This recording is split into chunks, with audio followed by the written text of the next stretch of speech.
Moja drahá manželka má narodeniny, tak som ju zobral do Chateau Apony.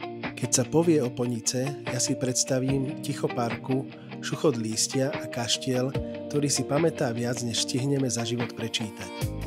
Vítajte v kaštieli Apony.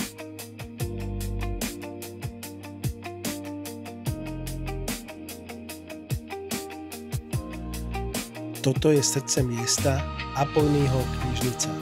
Tisíce zväzkov, mapy, diela v cudzích jazykoch, prvé vydania. Každý chrbát má svoj príbeh, každá pečať svoju stopu. Je to múzeum, pracovňa aj časostroj v jednom. A áno, listujeme očami, nie prstami. Ak hľadáš miesta s dušou, tu ich nájdeš na každej poličke. Ulož si toto video a pošli nadšencovi kníh.